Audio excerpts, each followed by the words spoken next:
Chosen one, stop, right here, right now.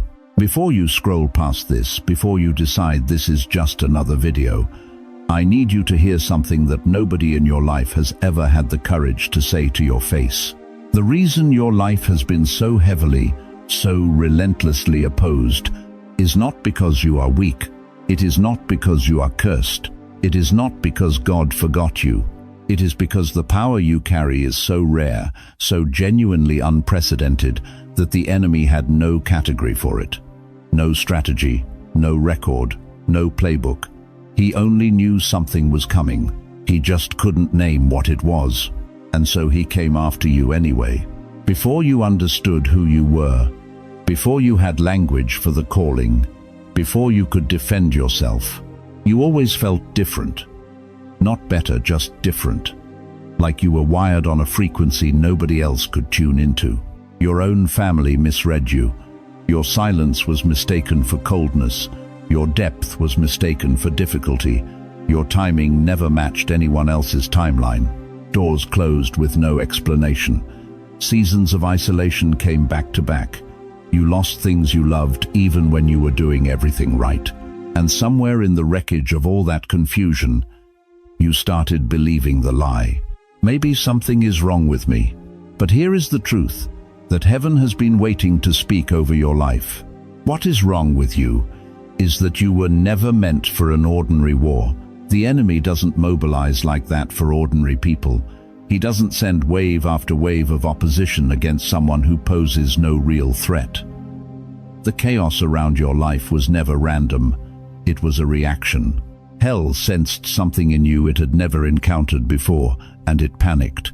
You were a signal that interrupted the darkness. A sealed blueprint that no force of evil had ever seen. A weapon hell heard but had never seen before. And what is even more astonishing is this. The rarest part of your power was hidden so deeply by God that even the enemy only saw the smoke, but not the fire. And in this message, I am going to show you exactly why. If this message already feels like it found you on purpose, type, "I was marked, not forgotten" in the comments right now. Let me put some evidence on the table. Because what I am about to show you is not theory. It is not religious comfort. It is a pattern documented, repeated, and running through the lives of the most powerfully called people in Scripture. And the moment you see it, you will never read your own history the same way again. Most people are opposed after they make a decision. After they choose a path, pick a side, step into something visible. The opposition follows the action. That is how it works for ordinary assignments. But chosen people, people carrying something rare, they are targeted before they understand what they carry, before they have language for the calling, before they can defend themselves, before they even know there is a war. Moses was marked for death before he could speak a single word. Pharaoh did not wait for Moses to lead. He moved against Moses in the cradle because something in the spiritual atmosphere announced that a deliverer had entered the earth. The threat was sensed before the threat could act. David was overlooked before he was enthroned, passed over by his own father, not even called in from the field when the prophet arrived. The people closest to him could not see what God had already anointed. Joseph was hated before his promotion. His brothers did not hate what he had done. They hated what they sensed, a calling that superseded their understanding, a destiny that would one day require them to bow. Esther was positioned before the revelation came. She did not know why she was there until the moment the kingdom needed her to know. And Jesus, the Son of God himself, was resisted before his public ministry even began. Before the first miracle, before the first sermon, Herod moved against him in infancy. Darkness mobilized before the light had spoken a single word in public. Are you seeing the pattern? The attack preceded the announcement every single time. Now here is what I need you to sit with, because this is not just ancient history. This is your history. Think back, not to last year. Go back further.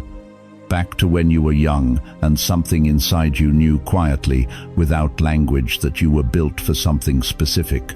You did not have words for it, but you felt it, a knowing that ran deeper than ambition, deeper than personality, and almost simultaneously, the resistance began. Confidence attacked before it could root, voice silenced before it could develop, peace disrupted right when you needed clarity most, relationships fractured at critical moments, energy drained at the exact seasons when something important was near.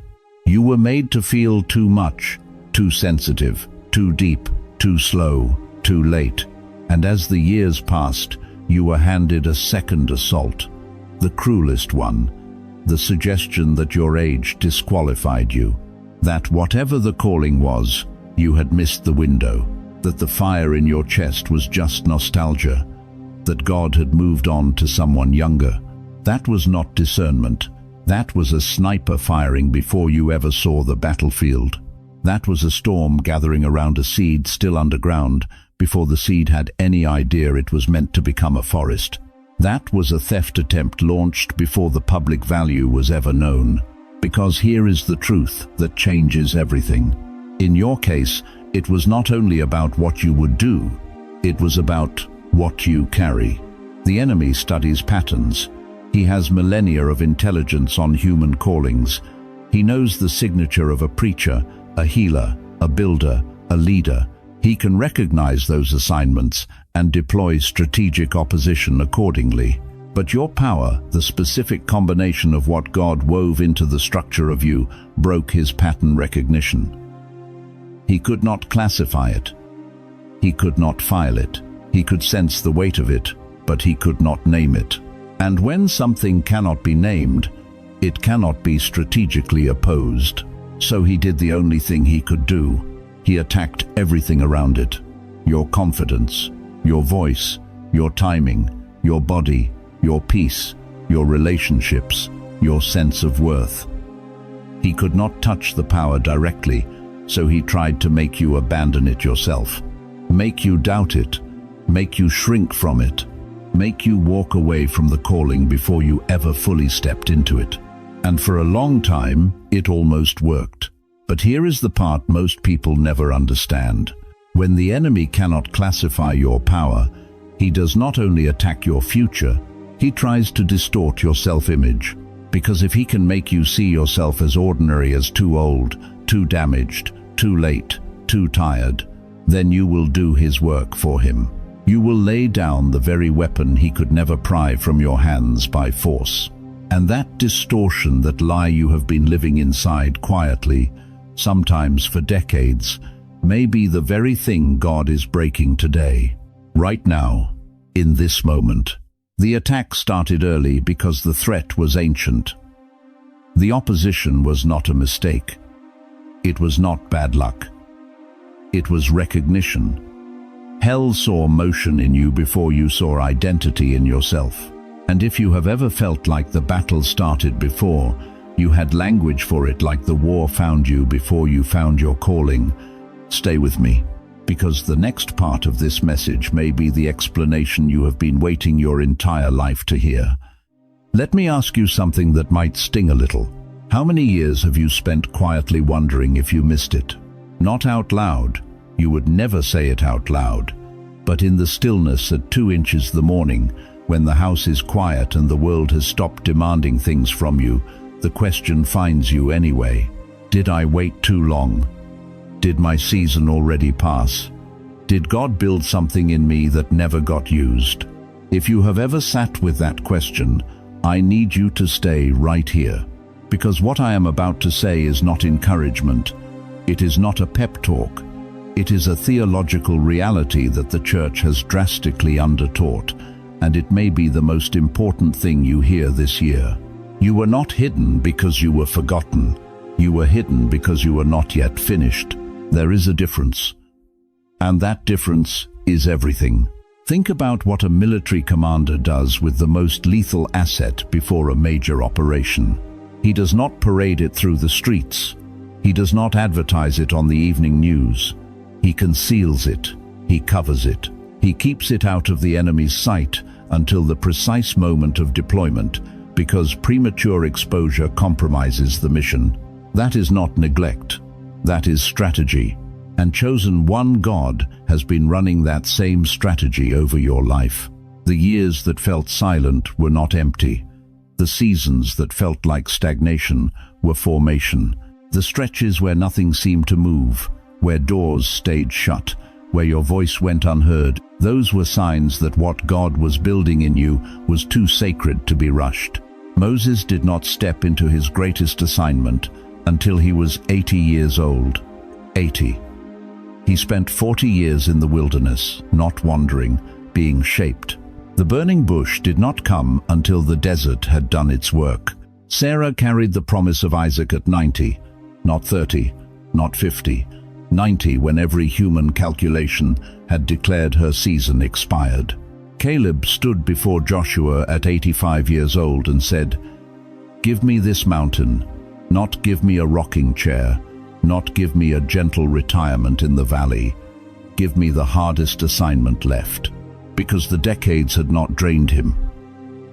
Anna the prophetess, 84 years old, praying night and day in the temple, was the one God chose to be in the room when the Messiah arrived.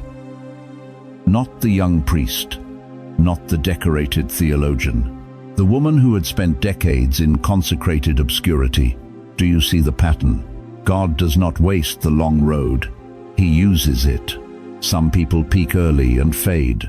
Their moment comes fast, burns bright, and then dims. But some are buried long because they are built for weight. The tree that survives a Category 4 hurricane is never the youngest one in the field. It is the one whose root system went 20 feet deep while nobody was applauding. That was you. Every year the world passed you over, your roots went deeper. Every season that felt like delay was God extending the root system, because he already knew the storm that was coming, and he knew what you were going to have to hold up under it. Now let me speak directly to something you may have carried in silence for far too long. Maybe people around you celebrated younger voices while overlooking your history. Maybe the culture told you, in 1,000 subtle ways, that your relevance had an expiration date. Maybe you started to believe that hiddenness was the same thing as being finished. But listen to what Scripture says. It does not say, your youth is your anointing. It says, gray hair is a crown of glory. It is gained in a righteous life. Proverbs 16:31. The crown comes at the end of the journey, not the beginning. Maturity is not the consolation prize for not arriving sooner. Maturity is the container that rare power requires. You cannot put heavy wine in a new wineskin. The vessel has to be seasoned. It has to have endured pressure. It has to have been through enough that it will not crack when the weight of the new thing is poured into it. That is what those hidden years were doing. The stillness was not stagnation. It was shielding. The fatigue was not failure. It was restructuring. The isolation was not rejection. It was divine camouflage, God pulling you out of plain sight, because what was growing in you could not be handled by unprepared hands, including your own. And here is what makes this so staggering. What God was preserving in those years was not just your peace. It was not just your faith.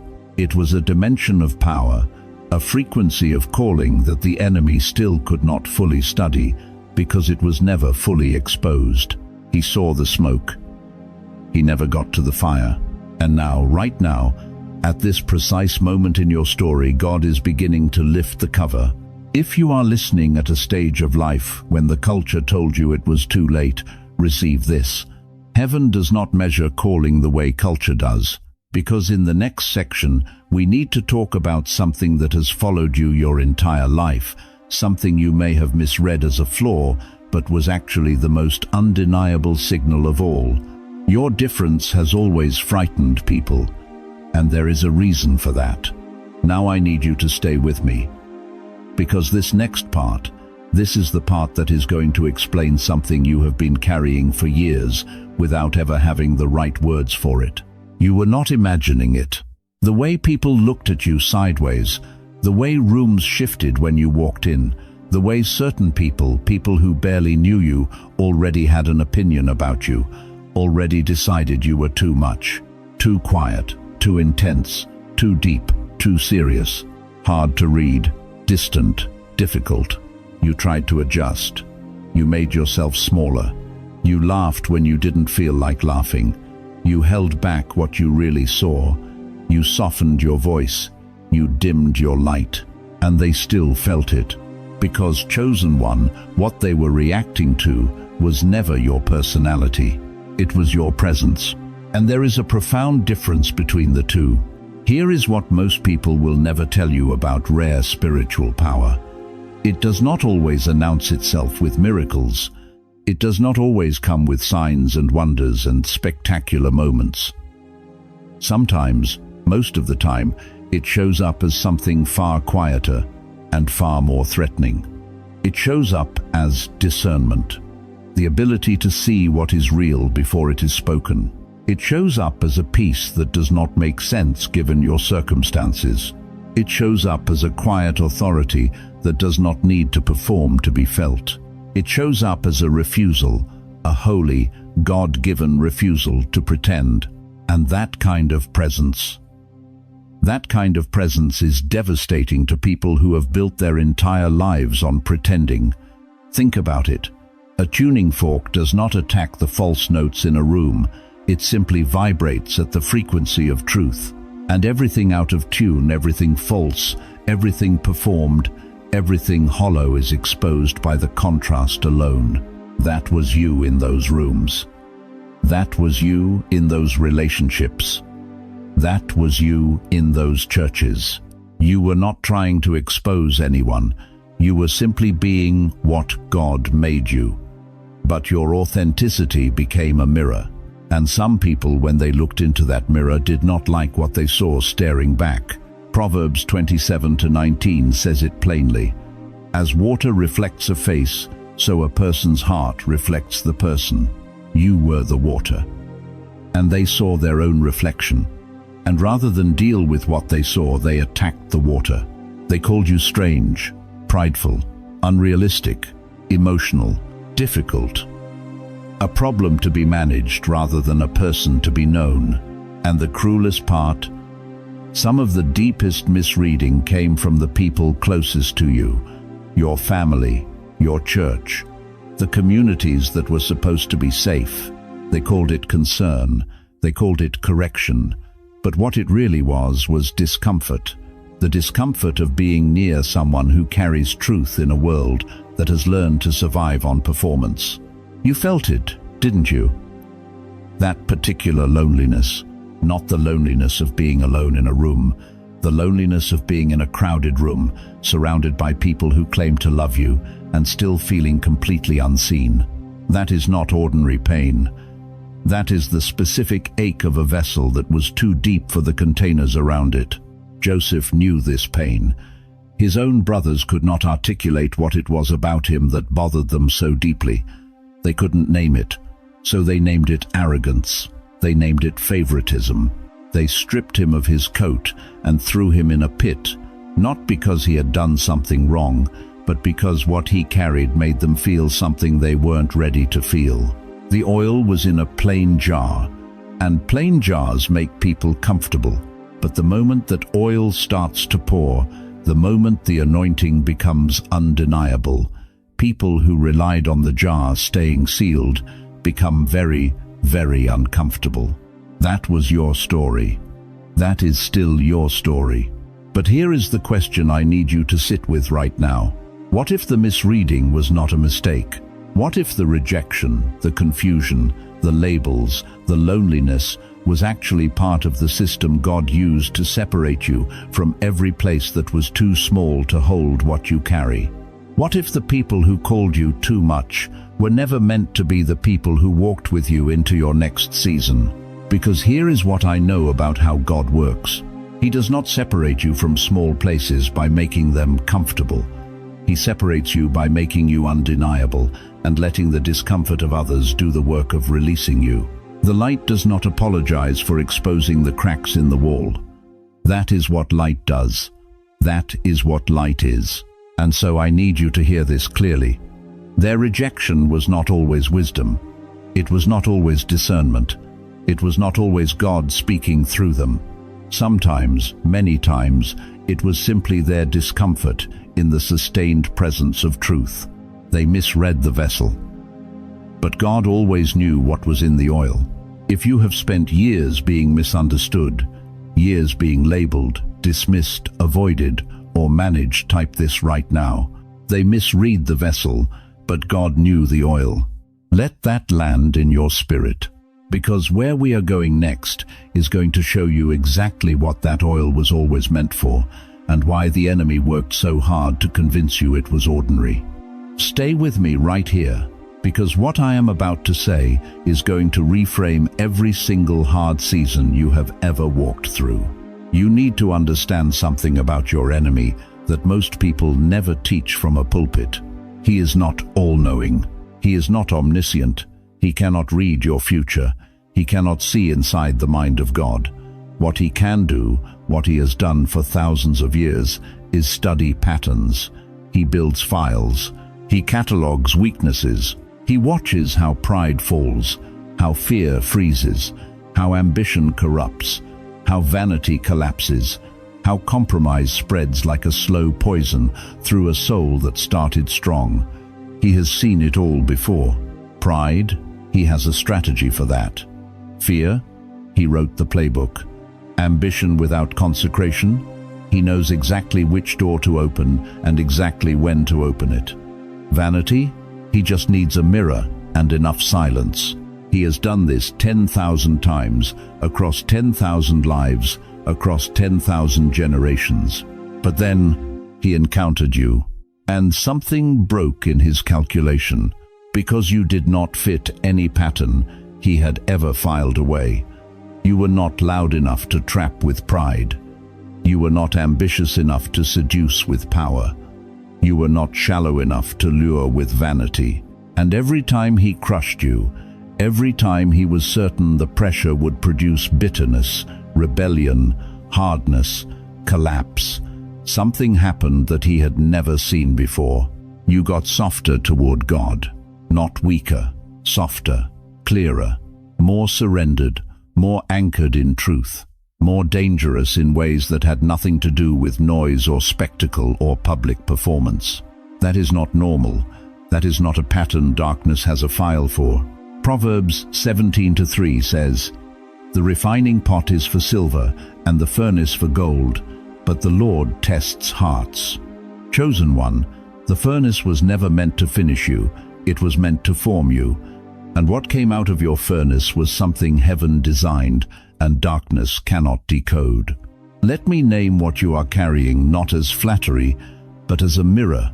Others have had gifts. Yes, others have walked in influence, in knowledge, in anointing. But your specific combination, your particular arrangement of suffering and compassion, endurance and discernment, hiddenness and truth, survival and late-blooming authority, that arrangement has never existed in this exact form before. Not once. Hell has a code for the gifted. It has a code for the powerful. It has a code for the celebrated, the prominent, the ones who rose fast and shone bright and drew crowds early. But you are a code hell cannot crack. You are a language darkness cannot translate. You are a fire that learned how to burn without smoke, invisible to the enemy until the moment you ignite the room, just by walking into it. And that is what confuses darkness most profoundly. Not your talent, your formation. The jewel is not rare because it shines. The jewel is rare because of the specific crushing force, the specific heat, the specific pressure over the specific amount of time that produced it. You were not just given something rare. You were formed into something rare. There is a difference. And that difference is the whole message. Job 23:10 says, "He knows the way that I take. When he has tested me, I shall come forth as gold." Job did not say he understood the process. He did not say the process was comfortable. He said, with the ruins of his life still surrounding him, that what came out the other side would be gold. Not because of what he started with, because of what the process made him. Chosen one. That is your testimony. That has always been your testimony. Every door that closed with no explanation, that was formation, not failure. Every season where you cried in a room alone and nobody knew, that was the furnace doing what furnaces do. Every time you were misread, overlooked, dismissed, passed over, that was God hiding a rare thing from eyes that were not yet ready to steward the sight of it. You were not forgotten in those seasons. You were being made into something darkness had never seen. And now, right now, the question that should be pressing against your chest is this. If God went to that length to form something this rare inside you, why did he allow so much pressure around it? Why so much? Why so long? Why so specific? That answer is coming. And when it lands, it is going to change the way you read your entire life. Every year of waiting, every unanswered prayer, every door that refused to open no matter how hard you knocked, it is all going to make a different kind of sense, not the kind that makes you feel better, the kind that makes you feel called. But before we get there, if this word is speaking directly to your spirit right now, if something inside you just said yes to what you are hearing, do not sit quietly with it. Like this video, subscribe so you don't miss what comes next, and leave your declaration in the comments. What God put in me cannot be studied by darkness. Say it like you mean it, because you do. The rarity is not just in the gift, chosen one. The rarity is in the formed soul carrying it, and we are just getting started. Now I need you to stay with me right here, because this is the part most people skip over. This is the part that gets preached too fast, too clean, too neatly wrapped. And when it gets preached that way, it dishonors the weight of what you actually lived through. So I'm not going to rush this. I want to ask you something, and I need you to sit with it honestly. How many years did you spend in a season that made no sense? How many times did you pray the right prayers, make the right sacrifices, do everything you were supposed to do, and still watch the door stay shut? How many mornings did you wake up carrying a grief so deep you couldn't even find words for it? And underneath all of it, that quiet, terrifying question that you were almost afraid to think out loud: is God punishing me? I want you to hear this clearly. Not as encouragement, as truth. He was not punishing you, but what he was doing was far more serious than punishment. He was operating. And the reason surgery hurts is not because it is harming you. It is because it is saving you. There is a law written into the fabric of creation, and it applies to physics, to metallurgy, to winemaking, and it applies to you. You cannot put new wine into old wineskins. The skin will burst. The wine will spill. Everything is lost. That is not poetry. That is structural reality. Jesus said it in Luke 5:37. The container must be able to hold what is poured into it. And this is where God's wisdom confounds human logic. Because the power he placed inside you, that rare, unprecedented, heaven-assigned power, it could not simply be activated. It had to be contained. And the container had to be strong enough to carry it without cracking under the weight. So God allowed the waiting, not because he forgot the promise, but because a vessel built too quickly breaks at the moment it matters most. He allowed the heartbreak. Because power without compassion is not ministry, it is performance. And you cannot genuinely carry people through a valley you have never personally walked through. He allowed the betrayal. Because anyone who would be trusted with rare spiritual authority had to first learn that their security could not live in human approval. The moment you depend on people to validate the call, you give them the power to cancel it. He allowed the silence. Because revelation without humility corrupts. Influence without healing leaks poison into the very people you were sent to restore. Authority without surrender, chosen one. Hear me.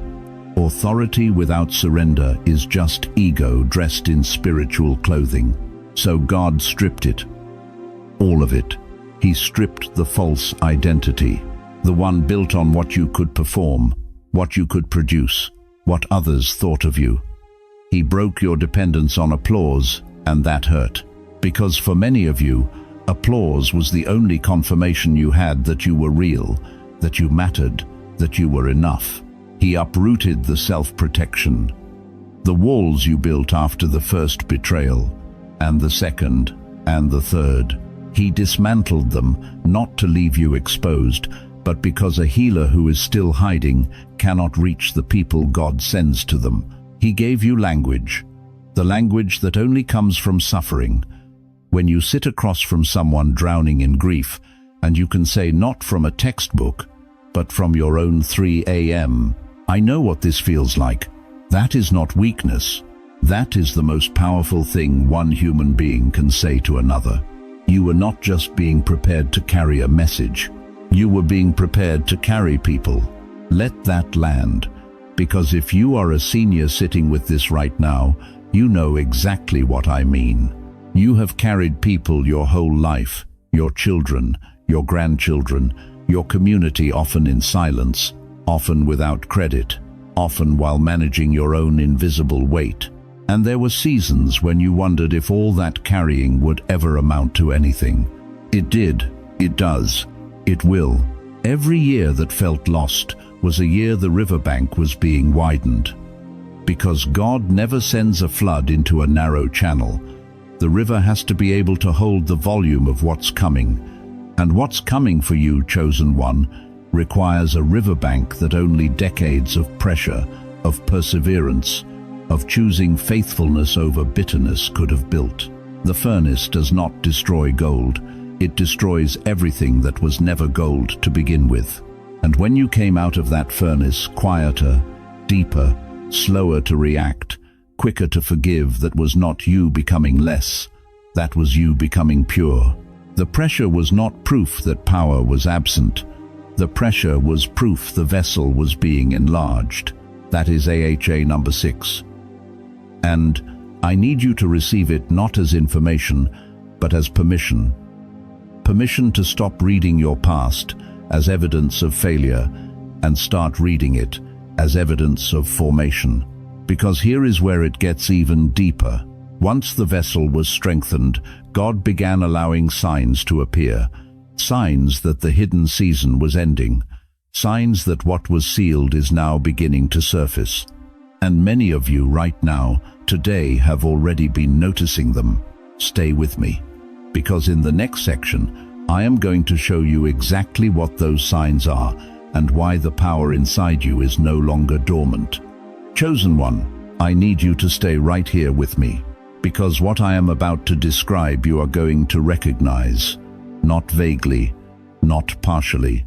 You are going to hear these words and feel like someone finally turned on the lights in a room you have been living in for years. These are not symptoms of breakdown. These are signs of activation. There is a difference, and heaven needs you to know it. The first sign is this. The old environments no longer fit. Places you used to belong, rooms you used to walk into with ease.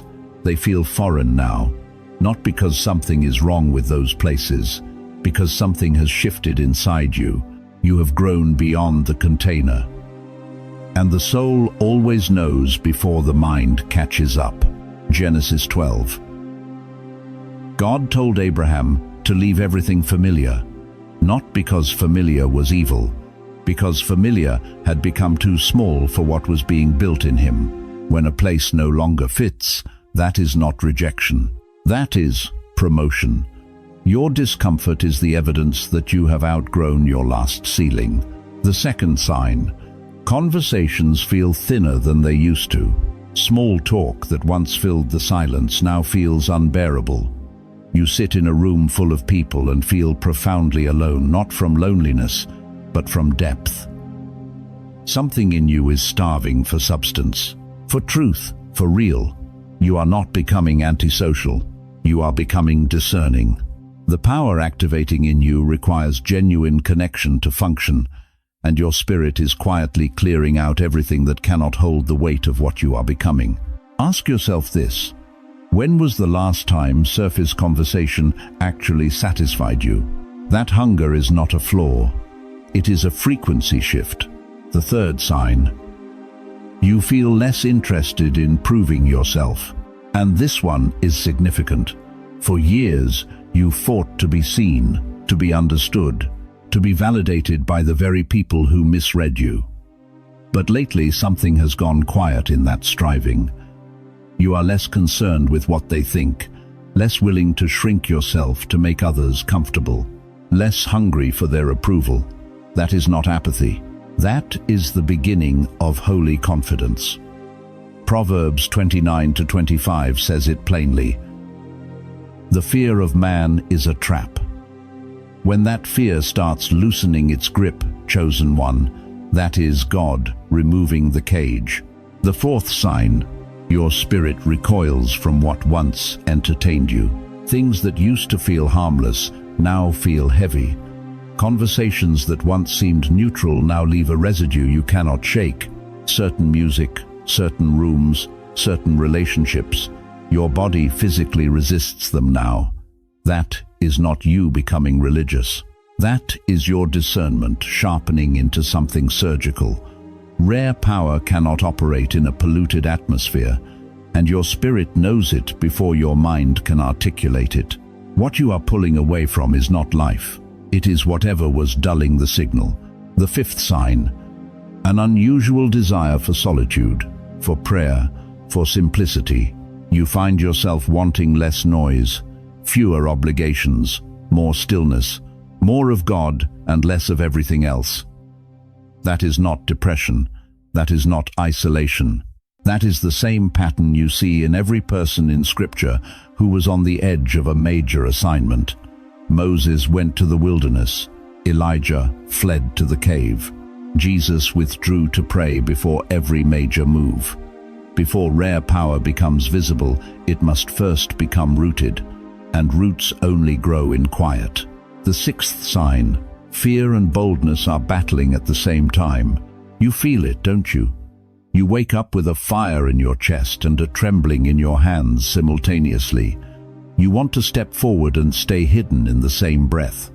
That tension is not confusion. That is what activation feels like in a human body. Every prophet in Scripture experienced it. Jeremiah said he was too young. Isaiah said he had unclean lips. Gideon hid in a winepress. The battle between fear and boldness is not a sign you are not ready. It is the sign that you are standing right on the threshold. The seventh sign, and this is the one I need you to hear the most: exhaustion mixed with sudden clarity. You are tired, deeply tired. But underneath the tired, something is sharpening. Your thinking is cleaner. Your sense of purpose is more focused. What matters and what doesn't is becoming undeniably clear. That paradox, worn out on the outside, awakening on the inside, that is the thawing ground before spring. That is the first grey light before full dawn breaks. That is wings stretching painfully before flight becomes possible. That is static finally clearing from a signal that has been trying to reach you for years. 2 Corinthians 4:16. Our outer self is wasting away, but our inner self is being renewed day by day.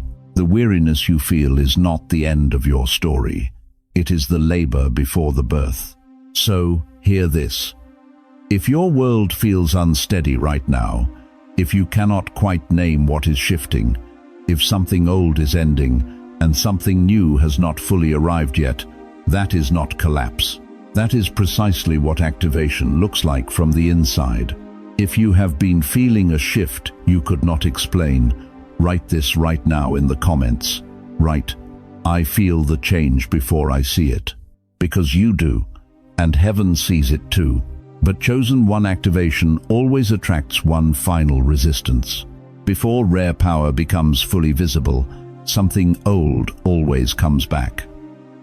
Not to bless you, to negotiate with you, to talk you out of the threshold, to make you question everything you just felt in the last 10 minutes. And that is exactly what we need to expose next. You made it this far, and that is not an accident. But I need you to hear what I am about to say with every cell in your body, because this is the part of the journey where most people turn back, not because the enemy overwhelmed them, not because God abandoned them, but because something far more subtle happened. Something whispered, and they listened. Here is the truth that nobody warns you about when breakthrough is near. When hell cannot defeat you, it stops trying to destroy you. It changes strategy. It gets quiet. It gets familiar. And then, like an old coat you thought you threw away years ago, it shows back up at your door. And it fits. That is the final counterattack. Not a demon, not a disaster, not a closed door. You. The old you, the smaller you, the version of you that God already outgrew, reintroduced at the exact moment you were about to step into everything He promised. Think about that. The enemy does not need to destroy what God built in you if he can simply convince you to walk back into the smaller room. He does not need chains if you will volunteer for the cage. He does not need to silence your voice if he can make you believe your voice was never worth hearing in the first place. And so the old agreements come back, dressed in familiar language, spoken in your own voice. I'm too old for this. It's too late. I missed my window. I'm not enough. I never was. I should stay hidden. Stay small. Stay safe. Chosen one. Do you hear what that is? That is not wisdom. That is not humility. That is a lie wearing your accent. The Bible says in Romans 8:1, "There is therefore now no condemnation, not some condemnation, not reduced condemnation, none, zero." The court has already ruled, and the verdict was not guilty. So whose word will define you now? Because this is a spiritual courtroom. Right here, right now, two voices are presenting their case. One voice holds every mistake you ever made, every year you waited, every relationship that failed, every dream that died on the vine. It lays it all out like evidence. And then it says, look at the record, you don't qualify. But the other voice, the one that spoke galaxies into existence, the one that called Lazarus out of 4 days of death, the one that looked at a shepherd boy named David and saw a king, that voice says something entirely different. It says, I knew you before I formed you. I called you, I equipped you, and I have not changed my mind. Jeremiah 1-5. The question is not whether God still has a plan for you. The question is whether you will agree with it. Because here is what the enemy understands that you may not. Once you come into full agreement with God about who you are, the battlefield changes completely. He loses his leverage. Every accusation becomes powerless. Every old label falls off like dead skin. The grave clothes lose their grip. And that word grave clothes, I need you to sit with that for a moment. When Jesus raised Lazarus from the dead, Lazarus walked out of that tomb, still wrapped in burial linen, still dressed for death, still carrying the smell of where he had been. And Jesus looked at the people standing around and said 4 words that changed everything. Loose him. Let him go. John 11:44. Chosen one, you have already been raised. The resurrection already happened. But some of you are still walking around in the grave clothes of an old identity that was buried a long time ago. Old shame still wrapped around your wrists. Old fear still pressed against your chest. Old labels, too much, too late, too broken, still clinging to your shoulders like linen that was never meant to stay on you this long. And the enemy is counting on you, not noticing the weight. Because here is what old chains do on new wrists. They do not always feel like chains. Sometimes they feel like caution. Sometimes they feel like wisdom. Sometimes they feel like the voice of reason telling you to protect yourself, to manage expectations, to not hope too loudly this time. But that is not protection. That is a closed room trying to reclaim someone who has already been called outside. And you were called outside. You were called into the open, into visibility, into the fullness of what God assigned before you had a name. The power you carry was never meant to die quietly inside you. It was never meant to be managed in a small room where nobody challenges you and nobody sees you and nobody is touched by what lives in you. It was meant to become visible. So, I am asking you right now, not tomorrow, not after you think about it, not after you feel ready right now, in your spirit, say it out loud. I will not return to the smaller version of myself.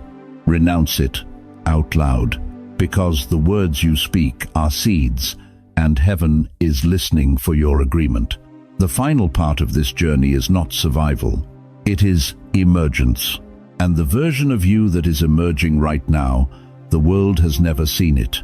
Hell has never encountered it, and it cannot be stopped. Not by age, not by history, not by the voice that says it's too late, because God is not finished, and neither are you. Now I need you to stay with me, because what I am about to say is going to shift something inside you that has been waiting maybe for decades to finally be named. You have spent years wondering why the power you sense inside yourself never quite matched the life you were living. You felt it, that deep, persistent knowing that you carried something. The world kept shrinking the space you were allowed to occupy, and slowly, quietly, you began to wonder if maybe you had imagined it. You didn't. But here is where most people get it wrong, and I mean most people, including those who genuinely love God. They assume that rare power means rare recognition, that if God placed something extraordinary inside you, the evidence would be a platform, a spotlight, a moment where the crowd finally sees what heaven always knew. That is not the kind of power we are talking about today. The power you carry is not celebrity power. It is something far more dangerous to darkness than fame ever could be. Olive oil is not pressed from whole, untouched fruit. It is crushed. It is broken open under sustained pressure, and only then does it release what it always carried inside. The oil was always there, but it took the crushing to make it flow. Chosen one, your life has been that pressing. Every betrayal, every closed door, every season where you cried in rooms nobody entered, every year that felt like it was stealing from you instead of building you, every wound that left a mark you still carry. That was not waste, that was formation. Proverbs 20:5 says it plainly. The purposes of a person's heart are deep waters. Deep waters are not reached easily. You have to go down to find them. And God has been taking you down not to drown you, but to show you what lives at the depth of who you are. Your story became oil. Your wounds became language, the kind of language that broken people recognize immediately, because you are not quoting a textbook. You are speaking from a scar that healed into wisdom. Your hidden years became authority, not the loud authority of someone who demands to be heard. The quiet, unshakable authority of someone who has been through it and came out still believing. Your survival became evidence, living, breathing proof that God does not abandon what He marks.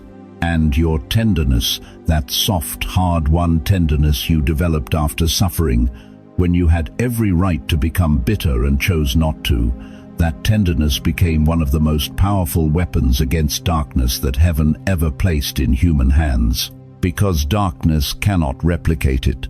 Darkness can copy boldness. It can mimic confidence. It can fake strength. But it cannot manufacture the genuine compassion of someone who suffered deeply and refused to let it poison them. That is you. Now, I need to speak directly to some of you, and I am asking you not to deflect what I am about to say. Some of you are not entering your decline. You are entering your clearest assignment. Let that land.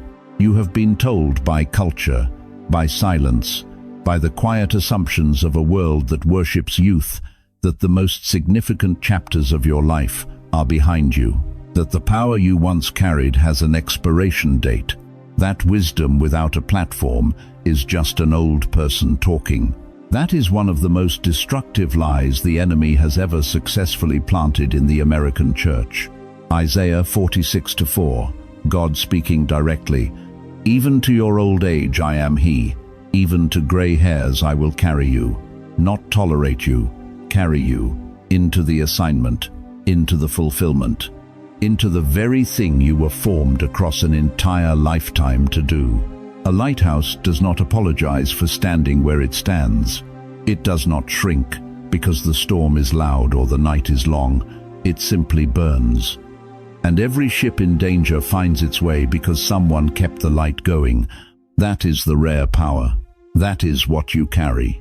The ability to carry peace into chaos without losing your footing. The gift of speaking hard truth without cruelty, because you've learned the difference between a wound and a surgical cut. The discernment to see what others miss because suffering taught you to pay attention to what people hide behind what they say. The courage to help broken people feel seen because you know what it cost you when no one saw you.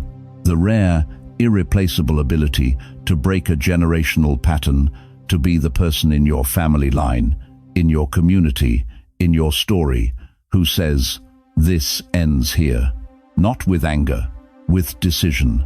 And perhaps most powerfully for those of you who have carried silent pain for years, the ability to restore dignity to forgotten people. Because you know what it is to feel forgotten, and you chose to stay anyway. That is not ordinary. That is medicine made from crushed leaves. That is a torch carried through a blackout. That is the oil of decades of formation, finally flowing. You were never meant to admire this power from a distance. You were meant to use it. And now that you understand what this power is for, now that you see the shape of the assignment, one question becomes completely unavoidable. What must you do next? If God is bringing this rare, refined, people-healing, truth-carrying power into visibility right now, what does obedience actually look like? Do not leave before the final prayer and commissioning, because the last section is where we seal this. And that is where everything we have walked through together becomes the beginning of something you will carry for the rest of your life.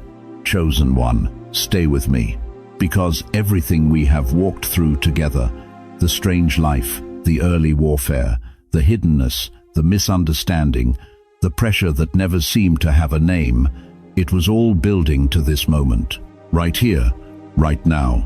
And I need you to receive what I am about to say, not just in your mind. Receive it in your chest, in your bones, in the place where you have been quietly carrying something heavy for a very long time.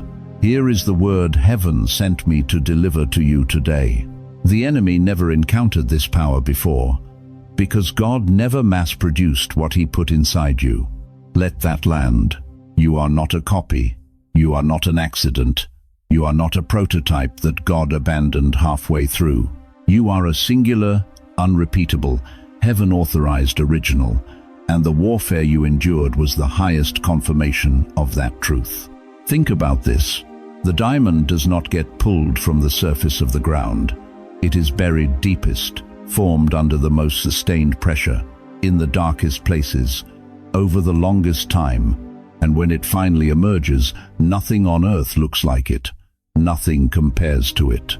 That is you, chosen one.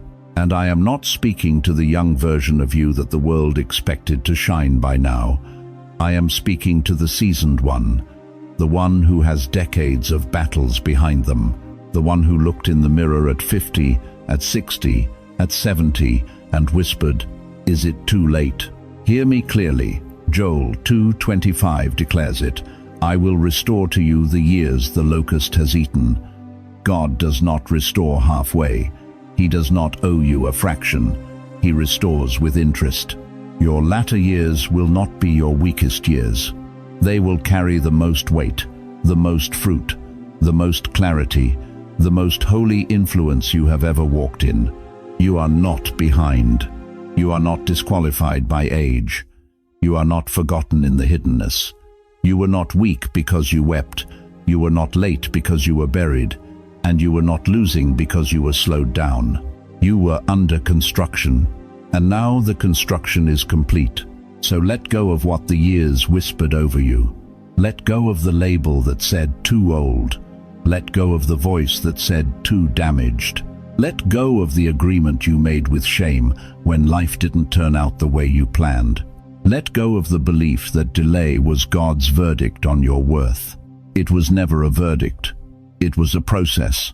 And now I speak directly over your life with every ounce of prophetic authority placed on this message. I break every agreement you made with smallness, every word spoken over you that said you were ordinary, unremarkable, past your season. It is broken, right now. I renounce the spirit of self-erasure that taught you to shrink so others would feel comfortable, the spirit of fear that paralyzed you at every threshold, the delay identity that made you believe waiting was your permanent address. Gone, cancelled. It has no more jurisdiction over you. And now I call forth what God hid. I bless your voice, the one you swallowed for years, because no one seemed ready to hear it. It is ready now. Release it. I bless your mind, the clarity, the discernment, the wisdom that decades of pressure produced. What others call age, heaven calls authority. I bless your body, your sleep, your peace, the rest you have earned, but rarely allowed yourself. I bless your discernment, that sharp, holy knowing that saved you 100 times, even when you didn't trust it fully. Trust it fully now. And I call forth your courage. Not the young, reckless kind, the seasoned kind, the kind that has seen the worst and still chooses to step forward. That courage is rising in you right now. I declare protection over everything that is emerging in this new season. What God is building in you will not be sabotaged. What He hid will not stay hidden. What He preserved through the pressure will now stand visible, fruitful, and impossible to ignore. Chosen one, you thought you were buried. You were planted. You thought you were forgotten. You were hidden. You thought the warfare meant weakness. It meant threat. You thought the delay meant denial. It meant construction. And now the hour has come for what God preserved. To speak. Your life is not a cautionary tale. It is a testimony still being written. The rarest chapter is not behind you. It is the one you are about to live. This is not the end of your story. This is the moment the story finally makes sense. If this word is yours, and your spirit already knows whether it is, comment right now. What God hid, He is now revealing. Let heaven and earth witness that you received it. Pray with this message again tonight. Don't just hear it once. Sit with it. Let it finish what it started in you. And if you know someone who has been fighting a battle, no one around them understands someone who has been quietly carrying something extraordinary through years of opposition, send this to them today. They need to hear it before another week passes. Subscribe, chosen one, because there is more. Much more of what God is speaking over hidden lives just like yours. You were never cursed. You were never defective. You never missed your destiny. You were rare, divinely constructed, heaven authorized, and the world, whether it knows it yet or not, has been waiting for exactly what God put inside you. Go carry it, without apology, without shrinking, without one more day of delay. The fire was always there. Now let it show.